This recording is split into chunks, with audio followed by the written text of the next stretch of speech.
బస్తర్ ఓ నెత్తుటి గాయం. బస్తర్ అవమాన భారంతో రగిలిపోతూ ఉన్న విషాదం. బస్తర్ హక్కులను ఉక్కుపాదంతో అణిచివేసి ఆదివాసీలను కాల్చుకు తింటున్న ఖాకీవనం.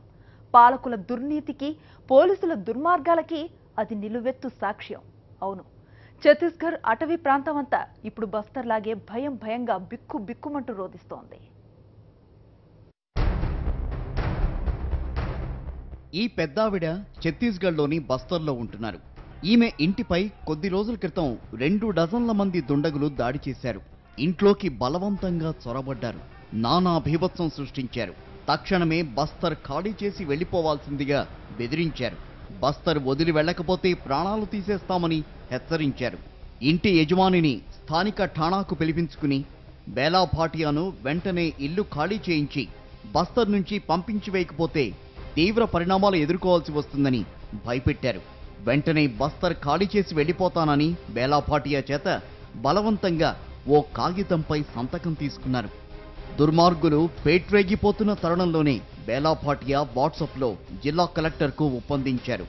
అరగంట తర్వాత తీరిగ్గా వచ్చిన పోలీసులు దుండగుల దుర్మార్గాన్ని చూస్తూ ఉండిపోయారు. వారిపై చర్యలు తీసుకునే ప్రయత్నం ఏదీ చేయలేదు. ఈమెపై ఇలాంటి దాడులు ఇదే మొదటిసారి కాదు. గతేడాది కూడా గుర్తు తెలియని దుండగులెవరో పంపగా వచ్చి బేలా భాటియా ఇంటిపై దాడి చేశారు. ఆమెను బస్తర్ విడిచిపెట్టి వెళ్లిపోవాలని వార్నింగ్ ఇచ్చారు. బేలా అద్దెకుండే ఇంటి యజమానికి బెదిరింపులు తప్పలేదు. వాటికి భయపడి ఇంటి యజమాని బేలాను ఇల్లు ఖాళీ చేయాల్సిందిగా ఆదేశించారు. విషాదం ఏమిటంటే అప్పటికే బేలా ఏడాది పాటు అద్దెను ముందస్తుగానే చెల్లించారు. అయినా సరే దుష్ట శక్తులకు భయపడి ఇల్లు ఖాళీ చేయించారు. అసలింతకీ బేలా భాటియా ఎవరు? బేలా బస్తర్వాసి. కేంబ్రిడ్జ్ యూనివర్సిటీలో పీహెచ్డీ పూర్తి చేసిన ఈ మేధావి ఛత్తీస్గఢ్ అటవీ ప్రాంతంలోని ఆదివాసీల హక్కుల కోసం పనిచేస్తున్నారు. సామాజిక శాస్త్రవేత్తే కాదు, ఆదివాసీల గళం వినిపించే ఉద్యమ నినాదం కూడా. 2007 నుండి ఇక్కడి ఆదివాసీల జీవితాలపైన, చొరబాట్లపైన అధ్యయనం చేస్తున్నారు బేలా.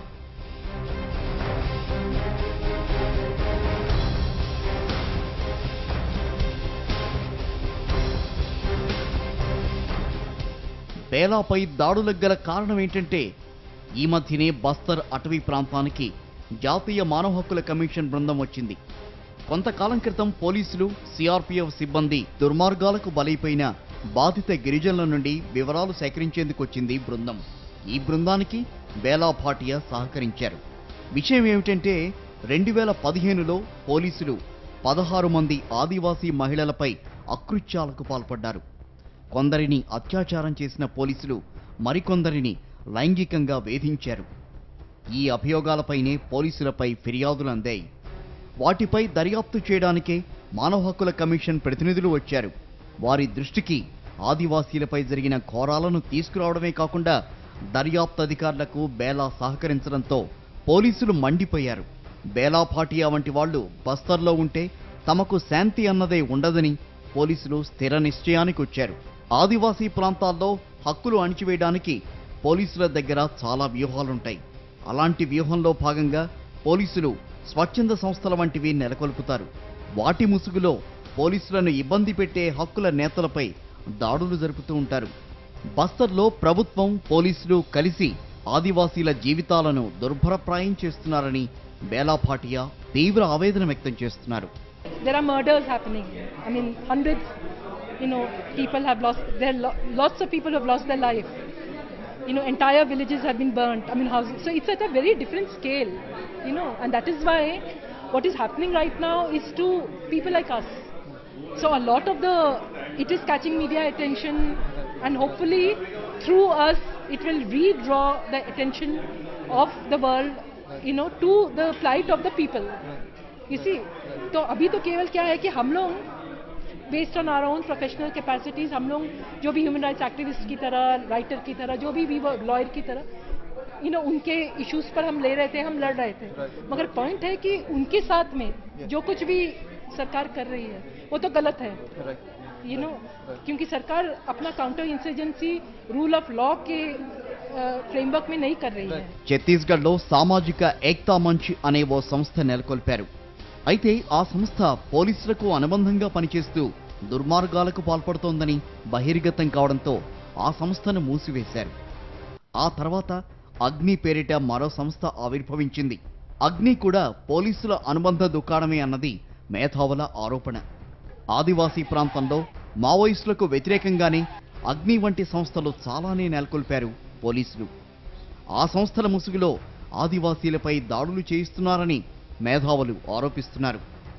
అట్లాగే కొత్త సంస్థలను 14 సంస్థలను కొత్త సంస్థలను సృష్టించి ఇప్పుడు ఇటీవలనైతే అగ్ని అనేటువంటి ఒక సంస్థను సృష్టించి ఆదివాసుల మీద దాడులు చేయిస్తున్నారు, గ్రామాలు తగలబెడుతున్నారు.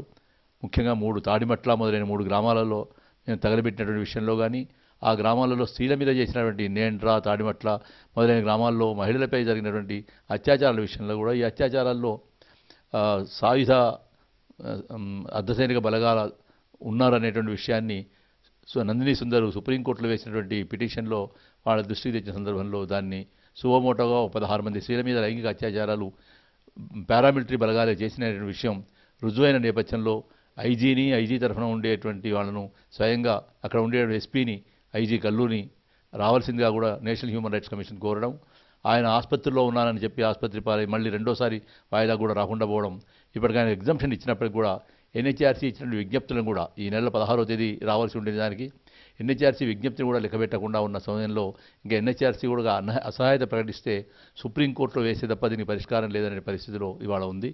మావోయిస్టు ఉద్యమాన్ని ప్రతిఘటించడం అనే సాకుతో ఆదివాసీ హక్కుల నేతలను టార్గెట్ చేస్తున్నారు. కేంబ్రిడ్జ్ యూనివర్సిటీలో చదువుకున్న బేలా పాటియా తలుచుకుంటే ఎంతో ప్రశాంతమైన విలాసవంతమైన జీవితాన్ని అనుభవించవచ్చు. కానీ ఆమె తన సౌఖ్యాలు, లగ్జరీలు అవసరం లేదనుకున్నారు. ఆదివాసీల తరపున నిలబడాలనుకున్నారు. జీవితాంతం ఆమె ఆదివాసీల హక్కుల కోసం పోరాడుతున్నారు. ఆమె జీవితకాలమంతా అట్టడుగున ఉండే ఆదివాసీల కొరకు పనిచేసినటువంటి కార్యకర్త. స్వయాన బస్తర్ మీద పరిశోధన చేసింది.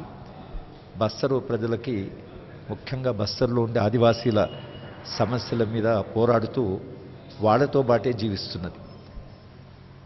స్వార్థము, స్వప్రయోజనము పాలిస్తున్నటువంటి ఒక సందర్భంలో ఇంత విద్యావంతురాలు తాను జీవితంలో సుఖంగా జీవించేటువంటి అవకాశం వదులుకొని పేద ప్రజల కొరకు, ఆదివాసీల కొరకు నిలబడ్డటువంటి ఒక విద్యావేత్తని, ఒక పౌర హక్కుల కార్యకర్తని ఈరోజు బీజేపీ ప్రభుత్వము వెంటాడి ఆమెను వేధిస్తున్నది. హక్కుల నేతలు అంటేనే పాలకులకు మండుకొస్తుంది కాబోలు. తమ తప్పులను నిలదీస్తేనూ, వేలెత్తి చూపితేనూ పోలీసులకు కాలుతుంది కాబోలు. ప్రజాస్వామిక హక్కులు, రాజ్యాంగపు విలువల గురించి ఎవరైనా గుర్తు చేస్తేనే పాలకులకు, పోలీసులకు కావరం తన్నుకొస్తుంది కాబోలు. ఆదివాసీల హక్కుల కోసం, ఆదివాసీలను దోచుకుంటున్న వారిపై పోరాటాల కోసం ముందుకొచ్చిన వారిని వెంటాడి, వేటాడి, వేధించుకు తినడం పాలకులకు పరిపాలనలో ఓ భాగమైపోయింది. పోలీసులకు అది ఒక విధి నిర్వహణగా మారిపోయింది. ఆదివాసీలకు వైద్య సేవలందించిన పాపానికి వినాయక్ సేన్ను కటకటాల వెనక్కి పంపారు పోలీసులు. రకరకాలుగా వేధించారు. ఇక ఆదివాసీల వైపు కూడా చూడనే చూడమని ఓ కాగితంపై రాసిమ్మని వినాయక్ సేన్ను వేధించారు. ఆదివాసీలకు జరుగుతున్న అన్యాయాన్ని నిలదీసినందుకే ప్రొఫెసర్ సాయిబాబాను ఢిల్లీ పోలీసులు జైలుకు పంపి చిత్రహింసలు పెట్టారు. జీవితాంతం ఆదివాసీల హక్కుల సాధన కోసమే పనిచేసిన ఐఏఎస్ అధికారి బీడీ శర్మను పోలీసులు రకరకాలుగా హింసించారు, అనేక రకాలుగా అవమానించారు. అయినా శర్మ ఆదివాసీల కోసం నినదించడాన్ని మాత్రం ఆపలేదు. తుది శ్వాస వరకు ఆయన ఆదివాసీల కోసమే బతికారు. ఆదివాసీల హక్కుల గురించి నినదిస్తే చాలు వారిని వైట్ కాలర్ మావోయిస్టులుగా ముద్ర వేసేస్తున్నారు పోలీసులు. బేలా భాటియా అని ఒక ఆమె ఉంది. 50 మంది వాళ్ళ ఇంటికి వెళ్ళి, బేలా భాటియా నువ్వు కర్ణాటక కదా, నువ్వు ఇక్కడ ఛత్తీస్గఢ్లో ఎందుకున్నావు, నువ్వు ఎక్కడ రాస్తున్నావు, వ్యాసాలు ఎక్కడ రాస్తున్నావు. ఆమె ఒక జర్నలిస్ట్, ఒక న్యాయవాది, ఒక రీసెర్చ్ చేస్తుంది. అక్కడ పుస్తకం రాయాలని ఛత్తీస్గఢ్లో ఏమవుతుంది, బస్తర్లో ఏమవుతుంది, అక్కడ బేలా భాటియా ఉంది. సోనీ సోరియా ఉంది. సోనీ సోరీ హ్యూమన్ రైట్స్ కానీ సివిల్ లిబర్టీస్ గురించి ఫైట్ చేస్తే నువ్వు మావోయిస్ట్వి. ఇప్పుడు వైట్ కాలర్ మావోయిస్ట్ అంటున్నారు. అక్కడ ఎవరైతే ప్రొఫెసర్స్ కానీ, అడ్వకేట్స్ కానీ ఎవరైనా మాట్లాడితే వీరు వైట్ కాలర్ మావోయిస్ట్ అంటున్నారు, వైట్ కాలర్ నక్సలైట్స్ అంటున్నారు. సుప్రీంకోర్టు ఈ దేశంలో చెప్పింది ప్రతి ఒక్కరికి ఒక ఐడియాలజీ ఉండొచ్చు, ఒక ఒపీనియన్ ఉండొచ్చు. Supreme court side you may believe in naxalite ideology, Maoist ideology, A ideology అయినా మీరు నమ్మొచ్చు. ఆదివాసీలనే కాదు, వారి హక్కుల కోసం మాట్లాడిన వారిని కూడా పోలీసులు వదలడం లేదని విప్లవ రచయిత వరవరరావు అంటున్నారు.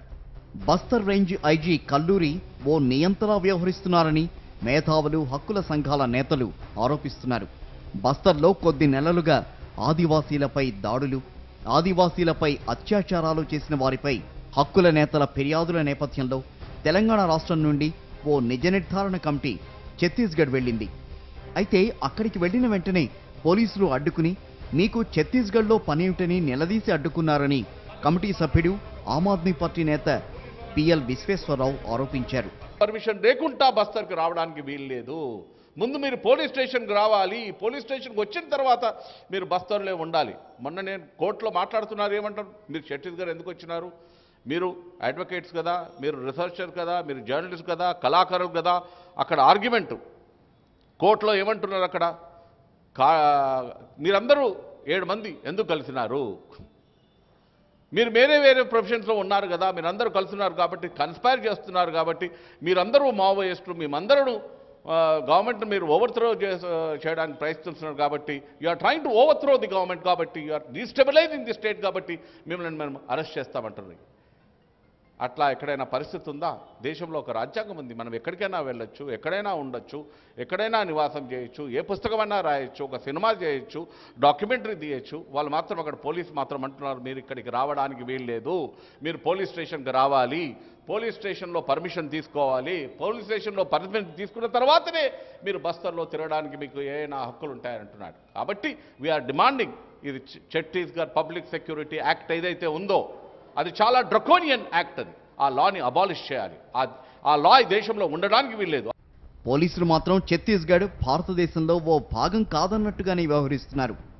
ఛత్తీస్గఢ్ అనే ఓ ప్రత్యేక దేశానికి తామే సర్వస్వతంత్రులమైన అధికారులమని అనుకుంటున్నారు. అడవినే నమ్ముకున్న ఆదివాసీలకు పట్టపగలే చుక్కలు చూపిస్తున్నారు పోలీసులు. నిత్యం జీవితాన్ని నరకప్రాయం చేస్తున్నారని మేధావులు ఆరోపిస్తున్నారు. బస్తర్ మండుతోంది. ఏళ్ల తరబడి అక్కడి తండాలు మండుతూ ఉన్నాయి. అధికారుల సాక్షిగా అక్కడి ఆదివాసీల గుండెలు మండుతున్నాయి. అందరూ చూస్తుండగానే జీవితాలకు జీవితాలు మండుతూ ఉన్నాయి. ఆ మంటల గురించి ఎవరు నిలదీసినా పోలీసులు సహించలేకపోతున్నారని మేధావులు ఆరోపిస్తున్నారు. తెల్లటి జాబిల్లిలా, చల్లటి వెన్నెల్లా,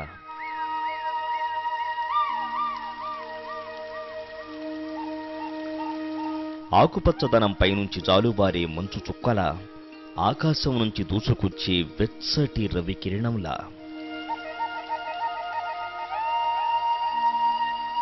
ఆదివాసీలు స్వచ్ఛంగా, ప్రశాంతంగా, నిక్కచ్చిగానే ఉంటారు. ఎంతో సహజంగా, నిష్కల్మషంగా, హాయిగా ఉంటారు. అలాంటి ఆదివాసీల జీవితాల్లో ఉన్నట్టుండి చిచ్చు రేగింది. ఆ చిచ్చే అడవులను అగ్నిగుండాలుగా మార్చేస్తోంది. ఆదివాసీల జీవితాలను నిర్దాక్షిణ్యంగా మార్చేస్తోంది. అడవి తల్లి నీడలో ప్రకృతి ప్రసాదించిన వనరులు ఎన్నో ఉన్నాయి. ఆ వనరులు ఆదివాసీల దృష్టిలో గడ్డి పువ్వుల్లాంటివి మాత్రమే. అంతకు మించి ఆదివాసీలు వాటికి వేరే విలువనే ఇవ్వరు. చెట్టుని, పువ్వుని, చల్లటి సెలయేరుని, పరిమళాల గుట్టును, అడవంతా ప్రసారం చేసే గాలిని ప్రేమిస్తారు ఆదివాసీలు. అంతే. అంతకు మించి వాటిని సొంతం చేసుకోవాలన్న ఆలోచన కూడా వారి దరిచేరదు. కాని మైదాన ప్రాంతపు సంపన్నులకు మాత్రం అడవి అనగానే తరగని గనులు గుర్తుకొస్తాయి. సహజ వనరుల లాభాలు తలపునకొస్తాయి. వాటితో పొందే విలాస జీవితాలు మైమరిపిస్తాయి. అందుకే అడవిలోని వనరుల కోసం కార్పొరేట్ పెద్దలు అడవులకొస్తారు. అక్కడి గనులను ఇష్టారాజ్యంగా తవ్వుకుపోతారు. ఈ క్రమంలో ఆదివాసీల ఆవాసాలు నాశనమైపోతున్నాయి. అందుకే ఆదివాసీలు వనరుల తవ్వకాలను వ్యతిరేకిస్తారు. ఆదివాసీలకు వామపక్ష ఉద్యమకారులు, హక్కుల నేతలు అండగా ఉంటారు. కార్పొరేట్లకు ఏకంగా ప్రభుత్వాలే అండగా ఉంటాయి. ఈ రెండు శక్తుల మధ్య ఘర్షణ అడవులను అల్లకల్లోలాలు చేస్తున్నాయి. ప్రత్యేకించి అధికారాలు గుప్పిట్లో పెట్టుకునే పాలకులు, వారి కనుసైగల్లో పనిచేసే అధికారులు కార్పొరేట్ పెద్దలకు కొమ్ము కాస్తూ ఉంటారని మేధావులంటూ ఉంటారు. అందుకోసమే ఓ నినాదాన్ని ప్రచారం చేస్తారు. కార్పొరేట్ సంస్థల వల్లనే అభివృద్ధి జరుగుతుందని, దాన్ని అడ్డుకోవడానికి మావోయిస్టుల వంటి శక్తులు పోరాడుతున్నాయని పోలీసులు అంటూ ఉంటారు. క్లుప్తంగా దేశంలోని అడవుల్లో ఇదే పరిస్థితి. బస్తర్లోనూ అదే జరుగుతోంది. ప్రకృతి వనరులను కార్పొరేట్ల కట్టబెట్టడంలో కాంగ్రెస్, బీజేపీలు రెండూ ఒక్కమాదిరిగానే వ్యవహరిస్తాయని మేధావులు ఆరోపిస్తున్నారు. చిదంబరము, మన్మోహన్ సింగ్ ప్రభుత్వము చేయనటువంటి దుర్మార్గం లేదు. కాంగ్రెస్ పార్టీ సల్వాజుడం ద్వారా చేయనటువంటి దుర్మార్గాలు లేవు. కానీ ఈరోజు ఆ కాంగ్రెస్ పార్టీ ఏమైంది? బస్తరు ప్రజలను అణచివేసినందుకు దేశ ప్రజలు హర్షించి కాంగ్రెస్ పార్టీని మళ్ళీ గెలిపించలేదు. కనీసం దానికి ప్రతిపక్ష హోదా కూడా ప్రజలు ఇవ్వడానికి సిద్ధపడలేదు. అది ఎందుకు అర్థం చేసుకోలేదని. ఇలాగే ఒకవేళ బేలా భాట్యానే కాదు, బేలా భాట్యా పట్ల దేశవ్యాప్తంగా నిరసనలు వచ్చాయి. మీరు ఆ నిరసనలను కూడా గౌరవించడం లేదు. అంటే మేము అక్కడ ఉండే ఆ బస్తర్లో ఉండేటువంటి ఐజీ గల్లూరు అనేటతను అసలు ఆయన ఒక హిట్లర్ లాగా, ఒక డిక్టేటర్ లాగా ప్రవర్తిస్తున్నాడు. అసలు అతను రాజ్యాంగ మీద ప్రమాణం చేసిన వాడు, రాజ్యాంగ ప్రకారం నడుచుకోవాలి. తను ఇష్టం వచ్చినట్టుగా నడుచుకోవడానికి లేదు. ఆయనకు రాజ్యాంగం పట్లనే గౌరవం లేకపోతే ఆయన అసలు అక్కడ ఏ ఐజీ ఏ స్థాయిలో ఉన్నట్లు, ఏ హోదాలు అక్కడ పనిచేస్తున్నట్లు, ఆయనకు అధికారం ఎవరిచ్చారు? ఛత్తీస్గఢ్ అడవుల్లో మావోయిస్టులకు సహకరిస్తున్నారన్న సాకుతోనూ, హక్కుల నేతలకు తమ గూడు వెళ్లబోసుకున్నారన్న కోపంతోనూ పోలీసులు తరచుగా ఆదివాసీల తండాలపై పడి వారి గుడిసెలను తగలబెడుతూ ఉంటారని హక్కుల నేతలు ఆరోపిస్తున్నారు. పోలీసుల వైఖరిని సుప్రీంకోర్టు దృష్టికి తీసుకువెళ్లిన హక్కుల నేతలపై బస్తర్ పోలీసులు కక్ష సాధింపు చర్యలకు పాల్పడుతూ ఉంటారని వారంటున్నారు. 2011లో బస్తర్లో 3 గ్రామాల్లో ఆదివాసీల ఇళ్లను తగులబెట్టారు. ఆదివాసీ మహిళలపై అత్యాచారాలకు పాల్పడ్డారు. ఈ దుర్మార్గంపై హక్కుల నేతలు ఫిర్యాదులు చేశారు. దర్యాప్తు నిర్వహించిన సిబిఐ పోలీసులను బోనులో నిలబెడుతూ ఛార్జిషీట్లు కూడా దాఖలు చేసింది. దీంతో బస్తర్ పోలీసులు అగ్గి మీద గుగ్గిలమే అయ్యారని, తనపై ఏకంగా ఓ హత్య కేసును బనాయించారని ఆదివాసీల హక్కుల కోసం పోరాడుతున్న నందిని సుందర్ సాక్షి టీవీకి ఇచ్చిన ప్రత్యేక ఇంటర్వ్యూలో వివరించారు. Trying to get rid of anybody who's critical or who will highlight any kind of violation. But in terms of what happened to us, actually it goes back. In 2011, the Chhattisgarh police went and burnt 3 villages and killed people, raped. So as part of our Supreme Court case, the court had ordered the CBI to investigate this. So this year, after 5 years, the CBI filed a charge sheet in which they said the police have burnt, the SPOs have burnt the villages. So immediately after that, the Chhattisgarh police, the IG Kaluri, called a press conference. He said the CBI is lying. Then the police burnt our effigies and they attacked Manish Kunjam, who is one of my co-petitioners, who's an Adivasi leader there. And then immediately after that, they filed this fake murder charge against us. ప్రభుత్వాలు mining మాఫియాకు సర్వాధికారాలు ఇచ్చేయడమే కాక వారికి కొమ్ము కాస్తూ ఆదివాసీల జీవితాలను నాశనం చేస్తున్నారని విప్లవ రచయిత వరవరరావు ఆరోపిస్తున్నారు. అంటే ఆదివాసుల మీద జరిగే దాడులు అనేవి నిత్యము జరుగుతూనే ఉన్నవి.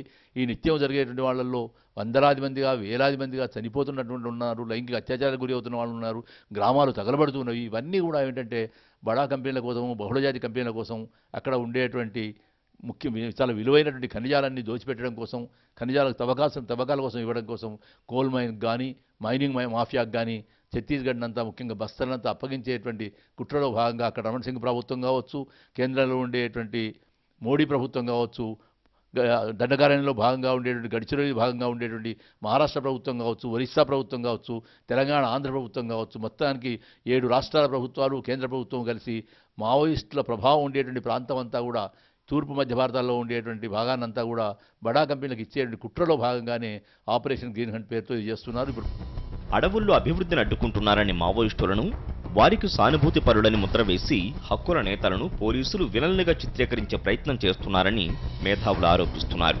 బస్తర్లో కొన్నేళ్లుగా హింస జరుగుతోంది. ఆదివాసీల జీవితాలు ఏమాత్రం ప్రశాంతంగా లేవు. ఏ క్షణంలో ఏం జరుగుతుందా అని వాళ్లు భయంగా కాలం వెళ్లదీస్తున్నారు. ఆదివాసీల సమస్యలను తెలుసుకునేందుకు ఎవరొచ్చినా బస్తర్ పోలీసులు అడ్డుకుంటున్నారు. ఇందుకోసం ప్రత్యేక చట్టాన్ని ఏర్పాటు చేసింది ప్రభుత్వం.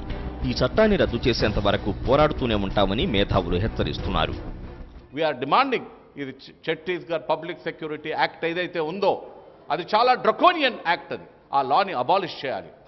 ఆ లా ఈ దేశంలో ఉండడానికి వీల్లేదు. ఆ లాలో ఉంది ఎవరైనా వచ్చినా పోలీస్ పర్మిషన్ తీసుకొని అక్కడికి రావాలి. కాబట్టి we're opposing. We will definitely continue our fact finding mission. We will definitely go to Bastar. We're planning a program Chalo Bastar అని, చలో ఛత్తీస్గఢ్ అని ఒక ప్రోగ్రాంలో ఉన్నాము. కళాకారులను తీసుకెళ్తాము, ప్రొఫెసర్ని తీసుకెళ్తాము, జర్నలిస్టులు తీసుకెళ్తాము. మొన్ననే మీటింగ్ అయింది. మీటింగ్ అయిన తర్వాత చలో బస్తర్ అని వెళ్తాము. అక్కడ మీటింగ్లు పెడతాము, అక్కడ ప్రెస్ కాన్ఫరెన్స్లు పెడతాము, అక్కడ సెమినార్లు పెడతాము. ఆ తర్వాత మనం చూస్తాం. ప్రభుత్వం, పోలీసులు అభివృద్ధికి కొత్త భాష్యం చెప్తున్నారని నందిని సుందర్ అంటున్నారు. ఆదివాసీలను అన్ని విధాలుగా దగా చేసి కార్పొరేట్ కంపెనీలకు కోట్లకు కోట్లు లాభాలు తేవడమే ప్రభుత్వాల దృష్టిలో అభివృద్ధిగా చలామణి అవుతోందని నందిని సుందర్ అంటున్నారు. I think many people want is genuine development. It's not that anybody is anti-development. It's a question of what kind of development. Is it a kind of development that's only going to benefit industrialists and contractors and people who are building the mines and while everybody else is displaced, or is it something that's going to give people who are living on those lands a share in the prosperity that comes out of that development? And you know, especially with climate change, I don't think we can afford to think of development in the old way. I mean, it's not for the Adivasis that we are really saying there should be a different model of development. It's for the whole country. Because and the world at large. And the world at large, right? So everybody wants schools, everybody wants hospitals, everybody wants employment, and we need to figure out a way in which people can get that. That is genuine development. బస్తర్ని తమ గుప్పెట్లో పెట్టేసుకుని అవసరమైతే అడవినంతా తమ పిడికిలిలో పెట్టేసుకుని హక్కుల కోసం మాట్లాడేవాళ్లు లేకుండా చేయాలని పోలీసులు భావిస్తూ ఉంటారని హక్కుల నేతలు అంటున్నారు. అయితే పోలీసులు మాత్రం శాంతి భద్రతల పరిరక్షణలో భాగంగా తాము రాజ్యాంగం ప్రకారమే తమ విధులు నిర్వహిస్తున్నామని, ఆదివాసుల సంక్షేమానికి పాటుపడుతున్నామని అంటున్నారు. పాలకులు అదే చెబుతున్నారు. ఎవరు చెప్పింది నిజమో, ఎవరు చెబుతోంది అబద్ధమో పాపం ఆదివాసీలకు తెలుసు. కానీ వాళ్ళు పెదవి విప్పడానికి కూడా భయంతో వణికిపోతున్నారు. మళ్లీ తమ గుడిసెలు, జీవితాలు మండిపోతాయేమోనని వారు అదిరిపడుతున్నారు. బస్తర్ ఒకప్పటిలాగా ప్రశాంతంగా మారితే ఎంత బాగుండును అని ఆదివాసీల గుండెలు ఆశగా ఆకాంక్షిస్తున్నాయి. హక్కులనేవి పోలీసులు ప్రసాదించాల్సినవి కావు. పాలకులు తమ ఏలుబడిలోని ప్రజలకు పోనీలే అని ఇచ్చేవి కావు. హక్కులు రాజ్యాంగం ప్రకారం ప్రతి ఒక్కరికి దక్కాల్సినవి. అలాంటి హక్కులను కాలరాసి అన్యాయాన్ని నిలదీసిన వారిని వేధించి తమ మాట వినకపోతే ప్రాణాలు తీసేసి, అడ్డొస్తే అత్యాచారాలు చేసేసి ఇష్టారాజ్యంగా వ్యవహరించడానికి రాజ్యాంగం ఏ ఒక్కరికి హక్కులు ఇవ్వలేదు. ఆ విషయాన్ని హక్కులను కాలరాచే వాళ్ళు గుర్తుంచుకోవాలి. చేతిలో ఆయుధం, ప్రభుత్వం ఇచ్చిన అధికారం ఉన్నాయి కదా అని ఇష్టం వచ్చినట్లు వ్యవహరించిన వారు చరిత్రలో చాలా మందే ఉన్నారు. కానీ ఎవరికి చరిత్ర అనేది లేకుండా పోయింది. వారే చరిత్రహీనులుగా మిగిలిపోయారు. ఈ విషయాన్ని ఎందుకో కానీ అధికారంలో ఉన్నవారు మరిచిపోతూ ఉంటారు. ఇది ఇవాల్టి మ్యాగజైన్ స్టోరీ. మరో ఇంట్రెస్టింగ్ టాపిక్తో మరో బులెటిన్లో కలుద్దాం. అంతవరకు స్టే ట్యూన్ టు సాక్షి.